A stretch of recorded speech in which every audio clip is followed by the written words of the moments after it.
Today's guest is Dean Miller of Dean Miller's Real Estate. And my name is Sean Fitzgerald. This is episode number 31 of the Business Journey podcast. And what I admire about Dean is that he's not your average real estate agent. And what I mean by that, I'm glad you smiled. What I mean about that is when I first went onto Dean's podcast, that right off the bat showed me that he stood out from the crowd. Just having the podcast and seeing that you connect with your community. You've been in the industry for over 20 years. A lot of those things just automatically a light bulb went off like, wow, this guy's different. On top of that, when I went to your office, I didn't realize you had like a whole podcast studio set up, multiple cameras pointing at you, the professional microphones. You had Corey Stewart, the videographer, that gave me some valuable tips for my social media stuff. So I was really just blown away. It was super inspirational just to even be there. Hopefully I wasn't the worst guest you had, but I was honestly, it was really quite the experience. And I'm glad I got to do it. Yeah, you did a great job. We appreciate it. Thank you. So welcome to the show. And usually how I start these shows is I roll right into it. Just tell us a little bit about who Dean Miller is and, what your business is all about. And then we'll roll from there. Yeah, listen, Sean, I appreciate the invite and I appreciate you coming out. A couple weeks after you recorded the podcast with us, we actually had the studio finished. So we painted it. We actually painted a permanent green screen that's about 15 feet long in there. And we're just waiting for some sound panels and then we're all done. But it's been a great experience. Listen, I appreciate all the kind words. And yeah, I don't like... I like to be different for the sake of being different sometimes, but I like to be different, especially in an industry that's been so stagnant for 100+ years and hasn't changed. I don't look at our company as a brokerage. I look at our company as an agency and a media company first, very much along the lines of what Gary Vee has preached for years.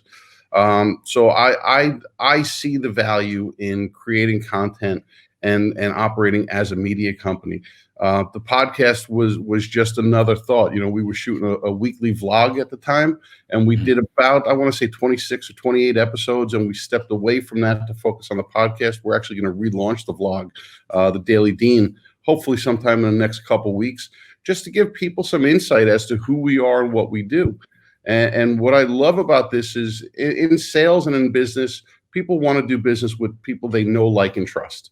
And in a world that's so oversaturated with noise, you've got to be out at the forefront of all of it to get people to know you, because they're not going to get to like you until they know who you are. And then once they like you, then you can start to earn that trust.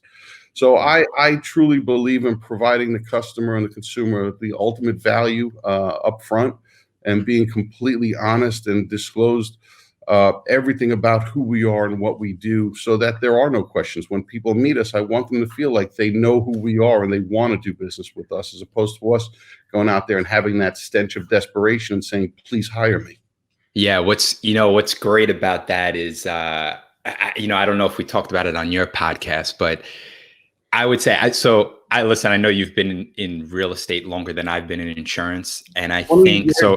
January was the beginning of the 23rd year, I think. If I remember right, January of 97 was my official start date.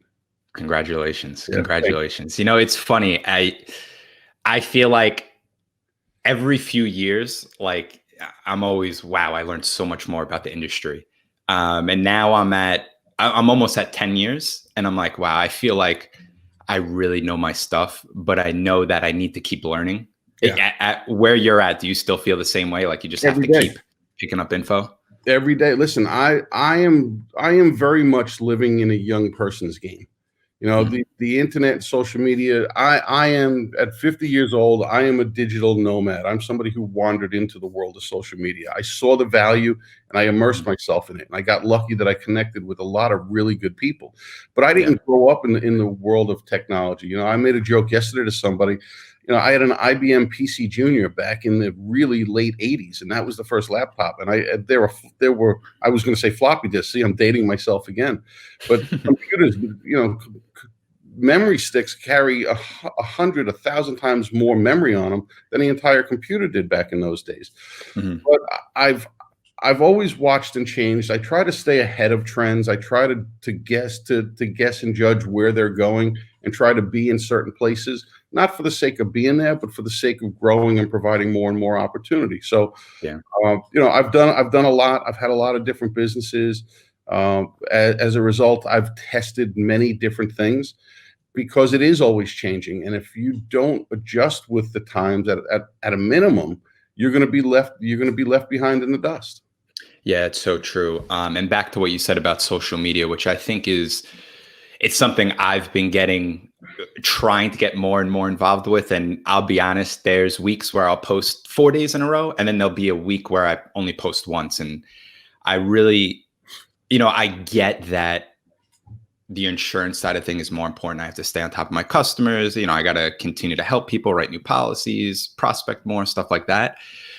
But back to what you said about the social media, and almost it exposes us and it lets people, like you said, know who we are. And I think that's, especially in real estate, I think it's true. And I also think it's extremely true in insurance. People want the authentic, transparent insurance agent that's going to tell them how it is. And Dean, I'm sure you do the same thing because you seem like a nice guy, and I believe what you're saying. There's so many times that I'll look over someone's policy and I'll be like, wow, you have a great company. You're with a great company. Your coverages are great. If you're happy with who you have, I think that's the best route. Yeah. And I've even told people like, hey, you know what? I don't have access to this one carrier. You actually might be a better fit for the State Farm agent. You should give them a call. But obviously, if you want to work with me, I'm open. I don't want to give away business, but there are certain times if it's not in your niche market that you might have to pass it on to somebody else. And you wouldn't believe how many times I've gotten referrals from people who I didn't even write their business, and they went with somebody else. Transparency in what you do and who you are is of major importance. And I agree with you. There are times out there where I have taken on people as clients and I've fired them. There are times where I've been fired because we realized we're not the right fit. And one of the things many years ago that I did that made me different from others is I would tell people on the listing side of the real estate business, everyone's afraid of being tied into a 6-month or a year-long contract. And what happens if I don't like this agent anymore? And years ago, I learned something brilliant. It was like, why do business with people who don't respect what you're doing? Maybe the sale process brought them to a point in the transaction where everybody felt this is the perfect match, but maybe all the right questions weren't asked. And as a result of that, things go south, or the market changes and the agent doesn't know how to pivot, or the client's needs have changed and they're afraid to communicate it. So I believe 100%. And I said it, we did an online listing presentation Tuesday night for a construction company, a builder. And he says, I don't want to be tied into another long contract. I just got out of one with an agent that I wasn't happy with. I said to him, Chris, let me explain something to you. If tomorrow you decide that I'm the wrong person for you, I would love the opportunity to fix the issue. But if you truly feel that I'm not the right person for you, God bless. Let's tear up the paperwork. You're free to go do whatever you want tomorrow. And I have practiced that for over 20 years. That mindset of sometimes you're going to get fired and sometimes a client, and you're going to have to fire a client. It works both ways because we're in this industry. I believe we're in a partnership, especially when it comes to on either side of the transaction, buyer or seller. You're a partnership. You're not hiring me to sell your house because I say it all the time. I've only sold 4 or 5 homes in my entire 20+ year career because they were mine. I look at it and say from the agency side, we're here to facilitate a transaction. We're here to put all the pieces together, make sure that we can play orchestra, leader, conductor, so that at the end of the day, when the spotlight comes on, we can step off the stage and let you, the client, be the hero of your own story. Beautiful. Well said. So real quick, let's rewind this back 23 years, I think you said. So before you opened up your own agency, what experience did you have in real estate? Like, explain that whole process. None. So None. Okay. I've kind of had an entrepreneurial mindset my whole life. I started my first business, a mobile DJ company, back in the mid '80s while I was still in high school, and I was one of those guys who didn't necessarily go to the proms. I would have rather worked the school dances. I would have rather worked at them and get paid. Yeah. And I loved it. And I'm not a spotlight guy, so I wasn't that DJ MC who was out on the dance floor. I just put music together and made people happy, and that's what I loved about it. I got into, I was working 3 jobs at one point before when my oldest son was born, and I got into the corporate world out of what I felt was necessity, but I was never happy or comfortable there. And after 9 years, I got out. I got an opportunity to play golf with a friend of a friend who says, "Dude, you'd be a great salesman. You should quit and come to work for me." And at the time, I was working in international sales for MasterCard. I was the guy responsible for all the things needed to make a physical credit card. And I realized at that point when I left, had I not left, I probably would have gotten fired because my boss and I just didn't get along well. We didn't see eye to eye. I was that entrepreneur trying to work I was a square peg trying to get into the round hole. Yeah. So, playing golf in late October, not playing well, drinking too much. And the guy says to me, "Quit your job and come work for me." And that was in September. And then end of October, he called me and he says, "You never took me up on my offer." And I said, "We were drunk and stupid. I didn't think you were serious." So I'm 100% serious. And I gave a month's notice right before Thanksgiving. Took a week's vacation, which I had coming to me, got my license, enjoyed a few weeks off, and started in the business in January, right after New Year's. And I had the only experience I had in real estate at that point was that I bought my first house, and I renovated it and I lived in it. And we were just getting ready to sell that house and move into a second one. Okay. My ex-wife and 2 kids. And that was my experience. I learned everything on the job, every single thing you could imagine. I hired coaches early on, and I just asked an insane amount of questions. How long did you work for him for? My first broker I was with for I believe it was 2.5 years. 2.5 years. And what was like, it's funny, interviewing a lot of different businesses and business owners now, I'm starting to realize like most people have there's like a moment where something just went off and they're like, I need to do that. I need to go out on my own. I got to take the risk. And I was on the train and a light bulb went off and so sometimes not everyone has that moment, but did you have a moment that you were like, this is enough. I have to go out on my own. I had several versions of that, which moved me forward. So I started with a little mom and pop shop. I spent 2.5 years there. I learned as much as I could in that environment at that time. There was a lot that I left on the table, but I wasn't aware of it. And I made the move to one of the bigger brands. I moved to a Century 21. That was up closer. I was working down in Lynbrook. I lived up in Garden City Park and New Hyde Park area. I went to an office in Williston Park, one of the Century 21 offices. Spent a couple of years there. Learned a lot more, learned what I liked, and saw some things that I didn't like. And again, it was a personal choice because as real estate agents, we're independent contractors and free agents. We can bounce whenever we want. It's one of the best and the worst things about the industry. I saw some things up there that did not align with what I now realize are my own personal core values. Moved away from there and started to become more entrepreneurial within the real estate world, not realizing then that I owned a business the minute I got my license and started working, and I was an entrepreneur again. And I preach it every day. You don't work for your broker works for you, to salespeople. And that's just my belief within this industry. So I bounced from there to a RE/MAX. That RE/MAX ended. I spent about a year in that office. It got sold. They wanted me to move from Melville to Jamaica, Queens, which is Malvern to Jamaica, Queens, which is where the office was.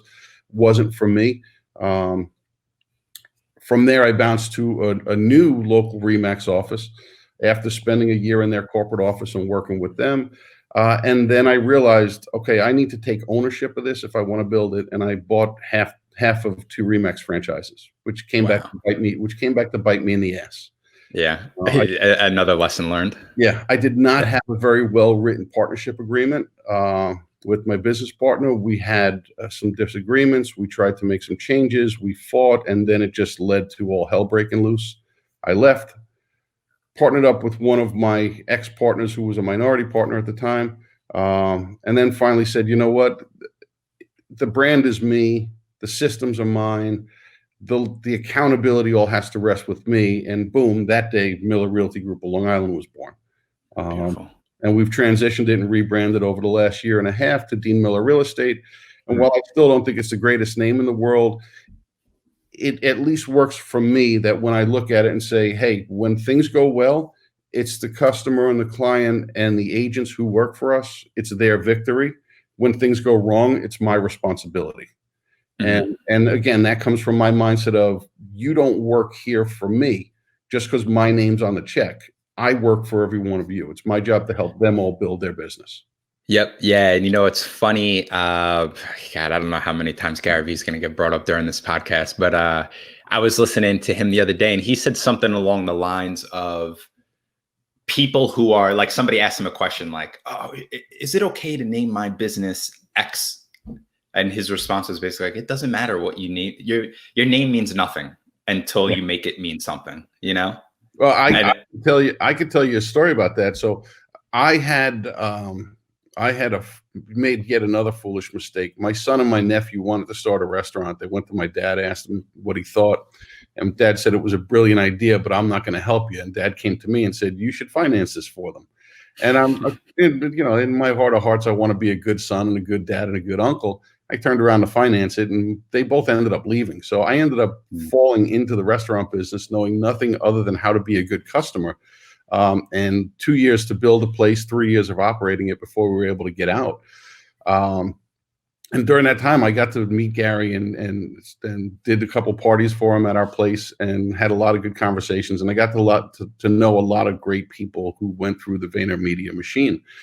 And that exact conversation came up with Gary. We were White Oak, NYC, and I wasn't sure if it resonated with me. I didn't know if it resonated as well with the community. And I'll never forget, he said to me, you could be that fat, bald guy from Hell's Kitchen who's trying to sell oysters restaurant, and that could work. The name doesn't mean a damn thing. Yeah. I was like, well, I don't take myself too seriously. I take what I do seriously, and I work hard at it. But I tell people all the time, I like having that jackass mentality. So rip me apart all you want. I'm good for it. So the trolls, I love. Yeah. Yeah. So I agree. You know what's funny about that too? And I just probably over the last 6 months really started thinking about this is think of all the time and energy we put into thinking of names and different things like that. Yeah. Where we could be taking that energy and putting it into other things. You know what I mean? And that's been just messing with my mind recently. I'm like, oh man, why did I think so much about that? I should have just did it quick and make it about speed. You know what I mean?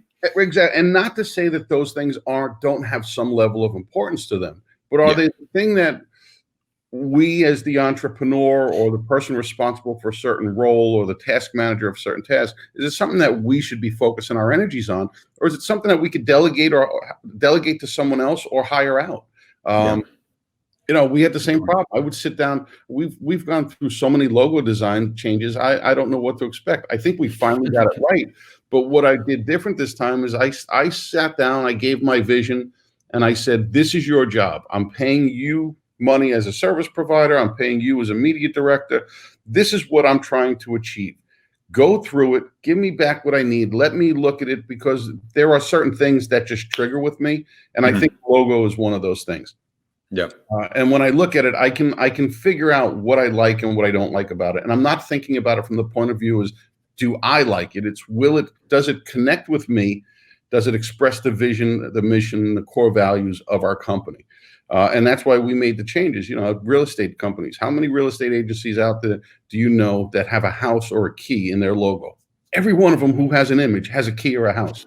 And my number one rule when we went through logo design change was no rooftops, no houses, no keys. What did I settle on? Rooftops. And all of a sudden it came to me one day because I got fed up with the process. And I said, that's got to change.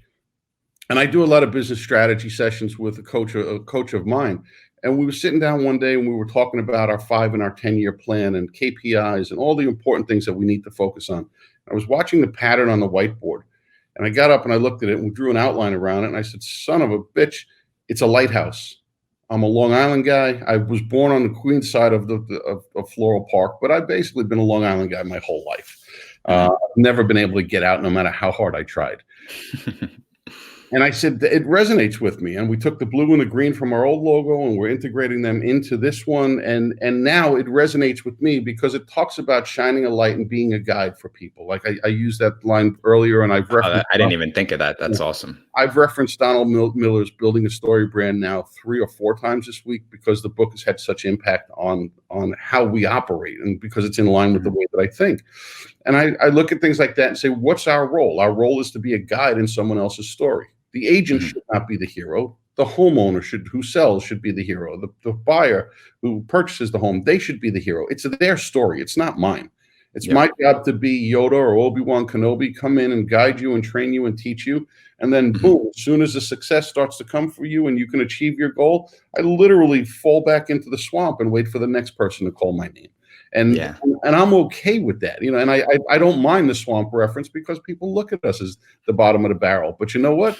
When there's a need and that beacon goes off and you need a guide, guess what? The old 400-year-old green guy who's living in the swamp is the one who's going to help you save the day for yourself.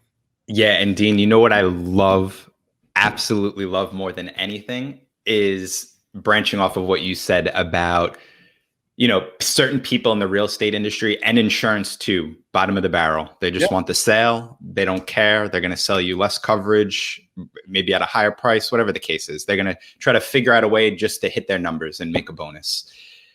There is no better feeling in the world when you help somebody and they acknowledge, whether you make the sale or not, and they acknowledge, wow, thank you for taking the time to help me, is the best feeling in the world, regardless of the sale or not. And being in an industry that's known to not be that way. You know what I mean? Well, all the cliches about know, like, and trust and care can get thrown out right here. And we don't need to repeat them all because we all know it. But the reality of it is we care about the success of the consumer so that we can build our own business and we can grow. But another one of my cliches that you'll hear me say a million times, and if you look at any of my social media stuff, you'll see it show up at least 1 out of every 20 posts. Something along the lines of, I don't get out of bed in the morning to make $1. I get out of bed in the morning to make a difference. When I make a difference for enough people, the dollars that I need find me, and I live and breathe that every minute of every day. And I don't say that to be arrogant or cocky or come across as too humble and Pollyanna-ish.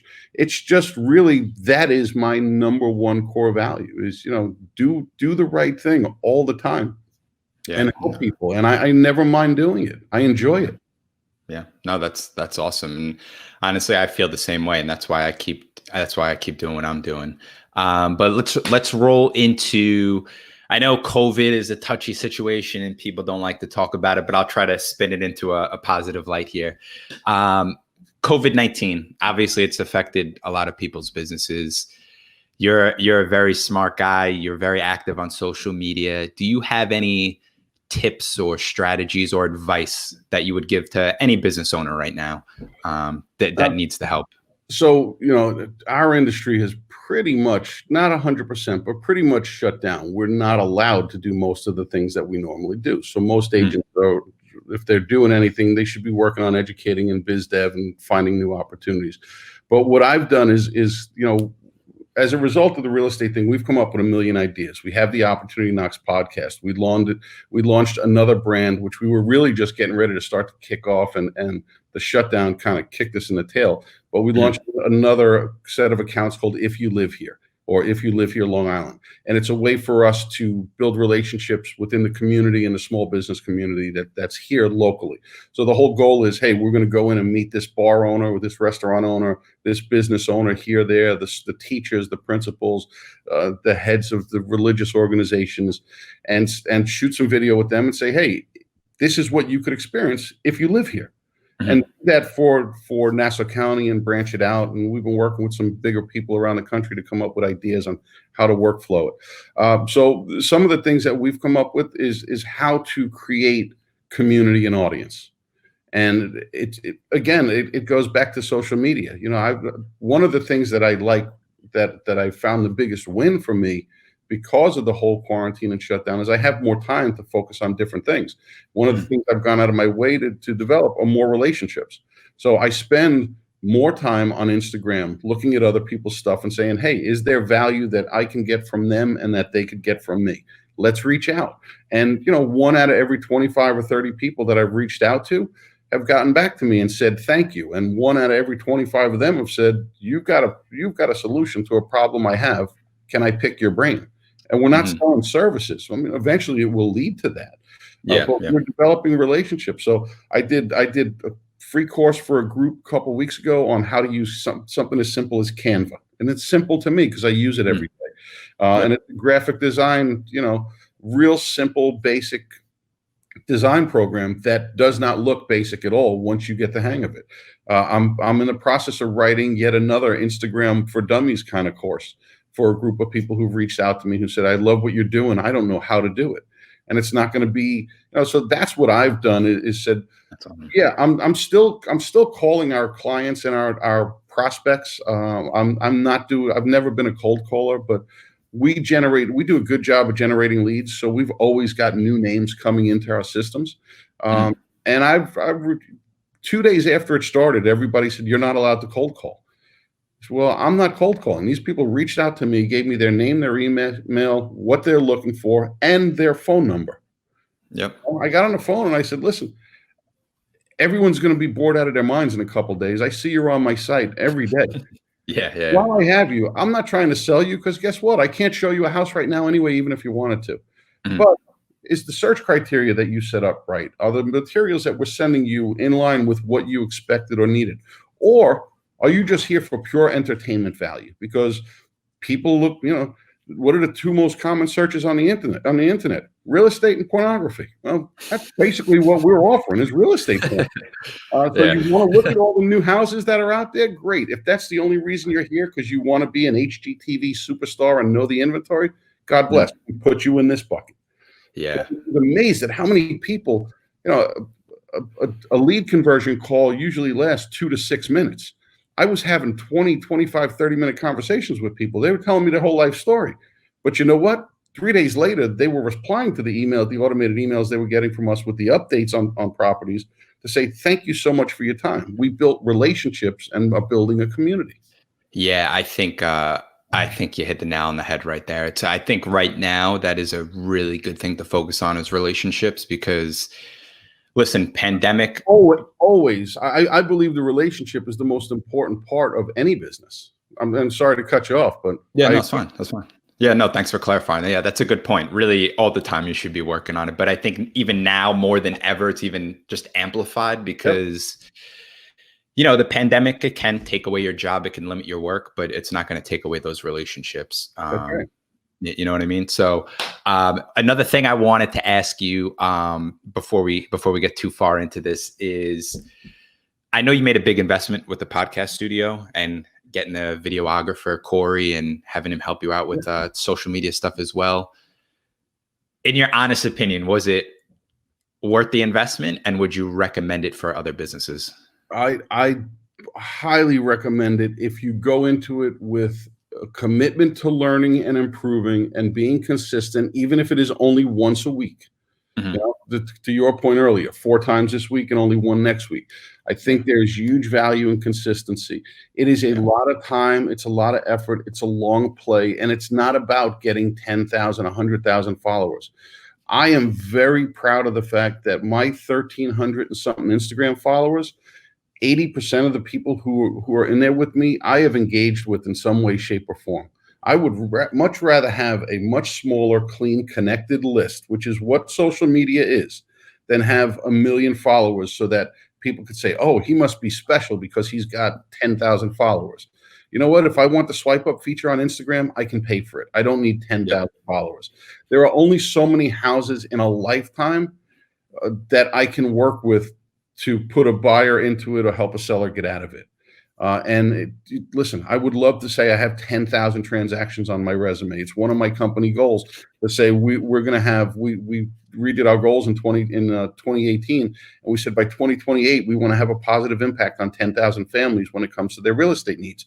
Doesn't mean I got to help sell 10,000 houses. It means I got to work with 10,000, have an impact on 10,000 families. If I work with a seller and I don't know who the buyer is because another agent brought them, I still had an impact on 2. And there's that domino effect in the real estate industry. So for me, it leads to how can we have an impact? How can we work with organizations that work with homeless people and get them off the street into a home of their own? Yeah. If I got to contribute to that organization to help facilitate that and make that happen, I'm still going to count that as a victory for me.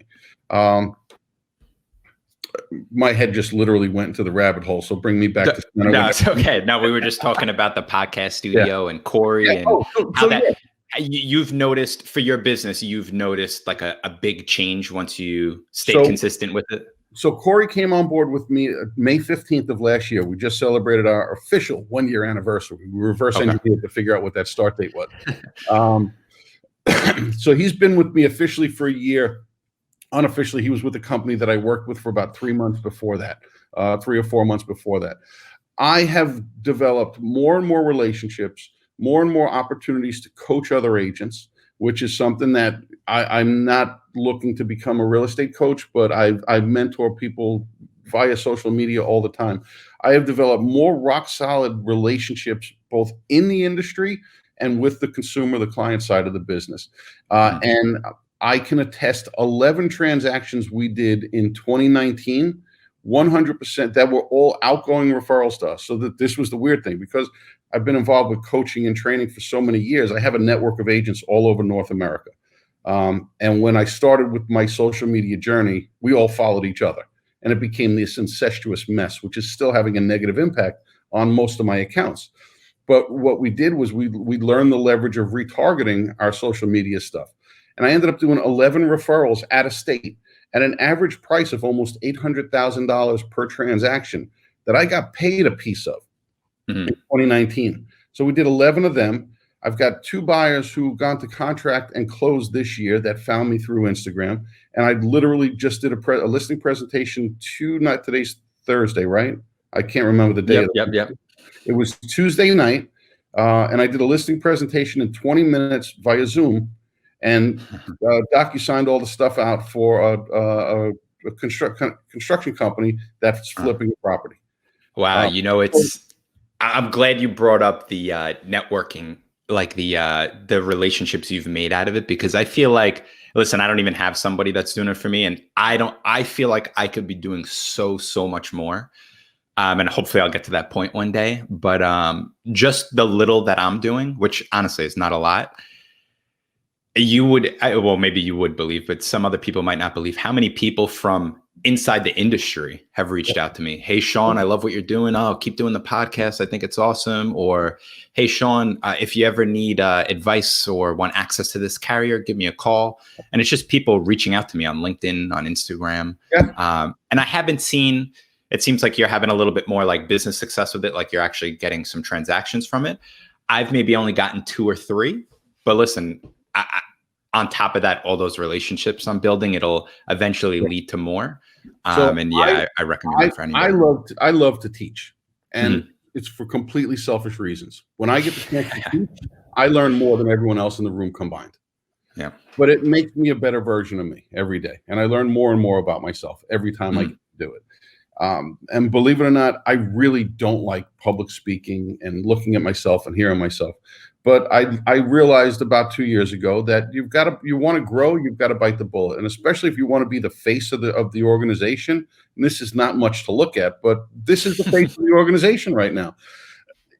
You have to just trust that good is going to come from it. Yeah. And I got over that hump real quick. I don't know what triggered it or what, I think it was the first videographer that I worked with where I said, I have no idea what to do or what to talk about.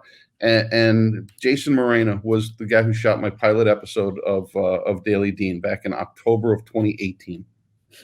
And Jason now works for VaynerMedia. Yeah.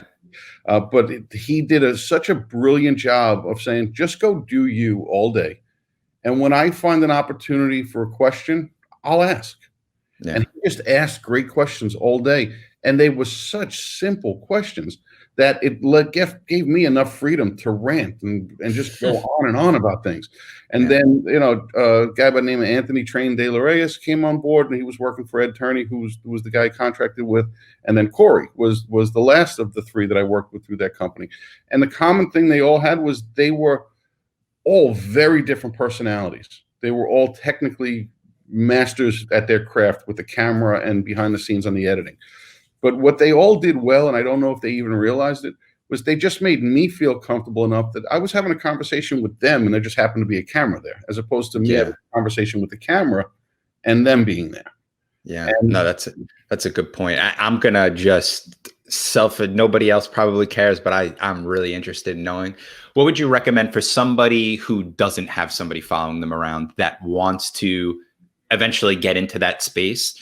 Yeah. Where would somebody even find somebody? Well, if you wanted to hire somebody, we're going to spin our media division into a company. So feel free to reach out eventually. Okay. All right. Okay. All right. Self-serving, arrogant. I apologize, but like I said, I'm a jackass sometimes. I don't think you need to overthink it.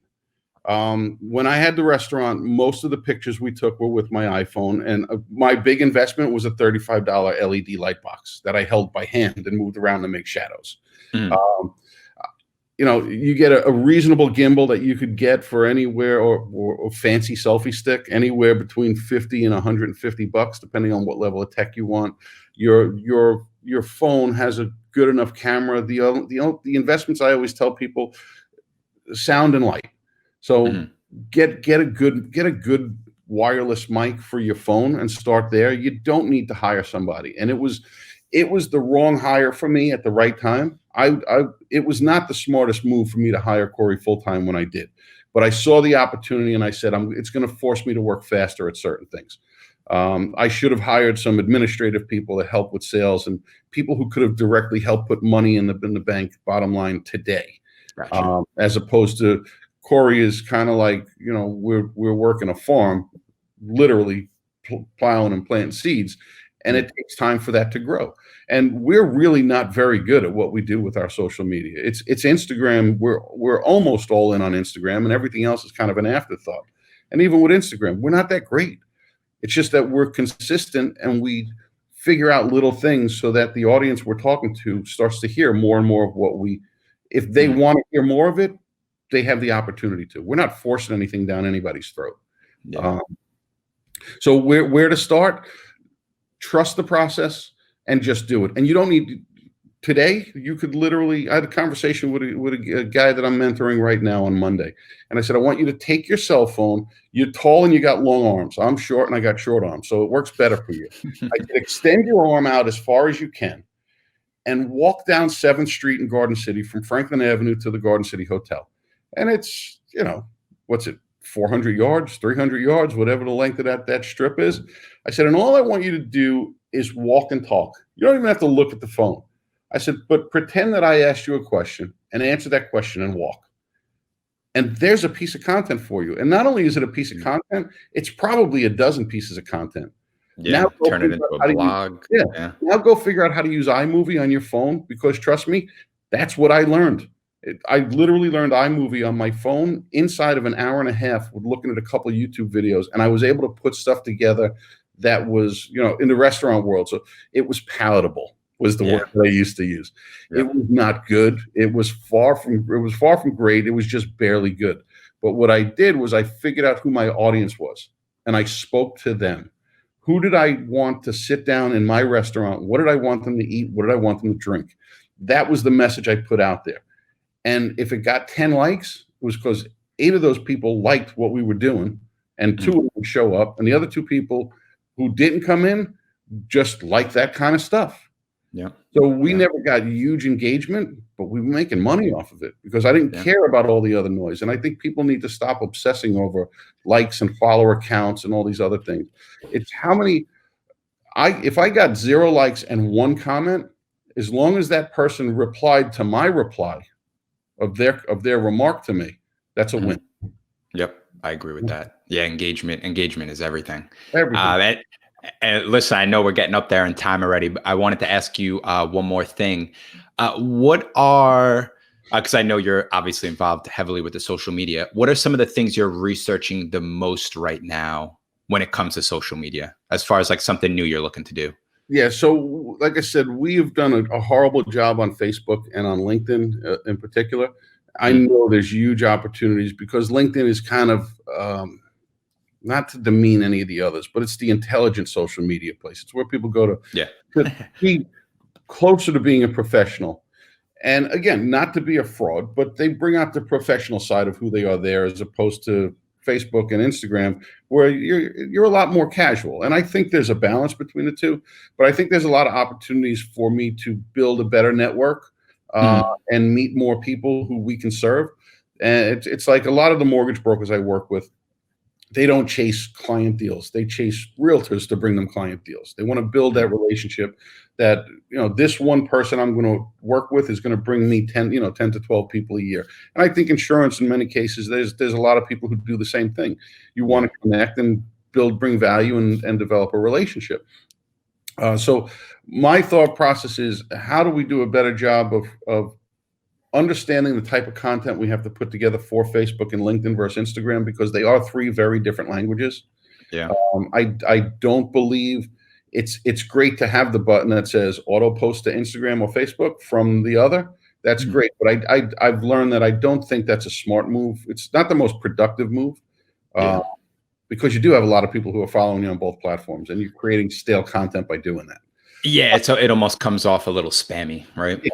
And that's because, listen, it's because we're starting to know a little bit too much that we've become dangerous to ourselves. Yeah. Yeah. If it's the only solution for you for now, do it. I'd Yeah. rather see people do that than do nothing.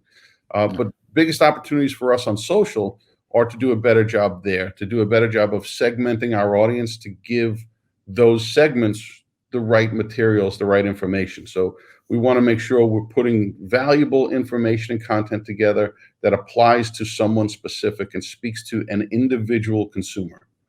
And if we can speak to 1,000 individual consumers, we're doing a great job. But every piece of content is geared towards who's the avatar for this piece of content. Are they in line with who we're supposed to be doing business with? Do we know who we're supposed to be doing business with? And are we talking to that one person? And if Awesome. 10 more jump on board, that's the idea. Yep, that's a beautiful thing. I'm looking into. I don't know if you care, but I'm just going to tell you anyway. Sure. I did my first TikTok video Yep. yesterday. It's funny. That Stork group we're in. Yes. I saw them and mentioned some like statistics about TikTok and how there was a mortgage guy that blew up on there. And I looked at some of his stuff and I'm like, wow. I was like, if a mortgage guy can do it, an insurance guy can do it. So Yeah. I'm more of just like testing and experimenting and getting what I love about the thought of that, and we've set up we set up an account and we did one or two pieces, and it's not something we've gotten back to, but I think it's easy.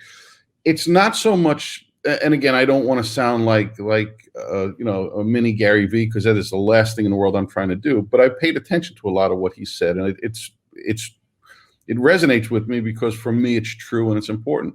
It's not about the new platform. I think the best thing about TikTok for me is that it reminds me there are other methods to do things that are somewhat similar. They fall into the social media bundle. Mhm.